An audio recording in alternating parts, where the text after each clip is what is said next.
ఇన్ని జరిగాక ఇప్పుడు చూడని పాలన ఈ మాదిరిగా ఇచ్చిన తర్వాత మరి ఎందుకు ఈ మాదిరిగా రిజల్ట్స్ వచ్చాయి? కనీసం ఇవేవి చేయకపోయిందంటే సరేలే ఇవన్నీ చేయలేదు కాబట్టి ప్రతిపక్షంలో కూర్చుంటున్నాము అనే దానికి అర్థం ఉండేది, ఇంత బాధ కూడా ఉండేది కాదు. కానీ ఇన్ని చేసిన తర్వాత, ఎప్పుడు చూడని మార్పులు తీసుకొచ్చిన తర్వాత ఇటువంటి రిజల్ట్ చూసినప్పుడు నిజంగా బాధ అనిపిస్తుంది. ఇంత జరిగిన తర్వాత కూడా ఏకంగా 40% ఓటు షేర్తో ఈరోజు ప్రతిపక్షంలో ఉన్నాం. ఇంత జరిగిన పిమ్మట కూడా ఈ రోజుకి కూడా మనం చేసిన మంచి ఎక్కడికి పోలేదు.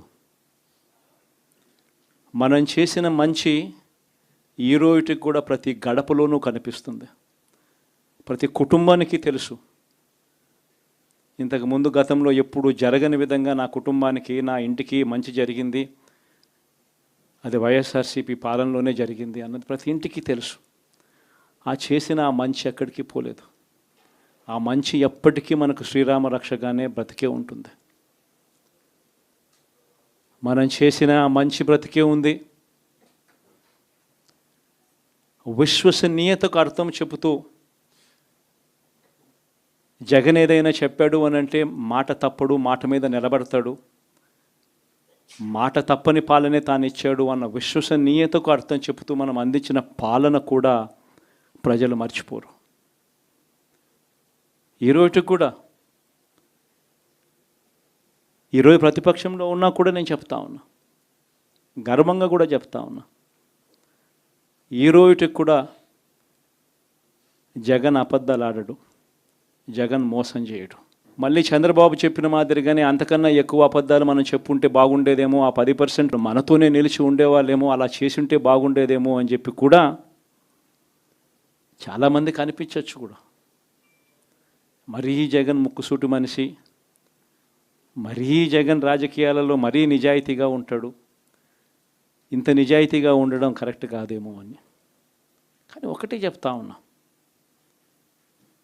ఓడిపోయిన పర్వాలా, అధికారం కోసం అబద్ధాలు చెప్పడం, అధికారం కోసం మోసం చేయడం ధర్మం కాదనే, న్యాయం కాదనే జగన్ ఎప్పుడు నమ్ముతాడు. 2014లో కూడా ఇదే నమ్మాను. సాధ్యం కానిది సాధ్యం కాదు అని నేను చెప్పాను. చంద్రబాబు నాయుడు ఏమో వ్యవసాయ రుణాలు మాఫీ దగ్గర నుంచి అన్నీ కూడా చేస్తానని చెప్పి, ఆ తర్వాత మళ్ళీ 2019 వచ్చేసరికి చేయక ప్రజలు రెట్టించిన ఉత్సాహంతో మళ్ళీ మనల్ని తీసుకొచ్చారు. మళ్ళీ ఈరోజు కూడా అదే జరుగుతుంది. 2029 వచ్చే నాటికి వచ్చేసరికి చంద్రబాబు నాయుడు చెయ్యని హామీలను, మోసం చేసిన పరిస్థితులను ప్రజలు ఏ స్థాయిలో గుర్తుపెట్టుకొని మళ్ళీ మనల్ని ఆశీర్వదిస్తారు అని అంటే, చంద్రబాబు నాయుడుకు సింగిల్ డిజిట్లలోనే నెంబర్స్ వచ్చే పరిస్థితి కూడా ఆ రోజు కూడా దూరంగా లేదు. ఇది వాస్తవం.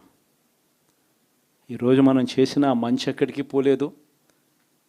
మనం విశ్వసనీయతతో చేసిన రాజకీయాలు కూడా ఎక్కడికి పోలేదు. ప్రజలకు మళ్ళీ దగ్గరయ్యే కార్యక్రమాలు, ప్రజలకు తోడుగా ఉండే కార్యక్రమాలు, ప్రజల తరపున పోరాటం చేసే కార్యక్రమాలు కూడా జరుగుతాయి. అసెంబ్లీలో బహుశా మనం చేయగలిగింది తక్కువే ఉంటుంది, ఎందుకంటే మనకు వచ్చిన సంఖ్యాబలం కూడా చాలా తక్కువే. పైగా కౌరవ సామ్రాజ్యం లేకపోతా ఉన్నాం. ఏకంగా స్పీకర్ పదవికి తీసుకోబోయే వ్యక్తి ఎంత సిగ్గు లేకుండా సోషల్ మీడియాలో వైరల్ అవుతా ఉంది వాళ్ళు మాట్లాడుతూ ఉన్న మాటలు. ఒకడంటాడు జగన్ ఓడిపోయాడు, ఇంకా చనిపోలేదు అని ఒకడు అంటాడు, ఇంకా చావలేదు అని ఒకడు అంటాడు, ఇంకొకడు అంటాడు చచ్చేదాకా కొట్టాలి అని ఇంకొకడు అంటాడు. నిజంగా ఇలాంటి కౌరవ సామ్రాజ్యంలోకి మనం పోతా ఉన్నాం. ఆ వ్యక్తి ఇప్పుడు స్పీకర్ కాబోతున్నాడట. ఇలాంటి పరిస్థితుల మధ్య ఆ కౌరవ సామ్రాజ్యంలో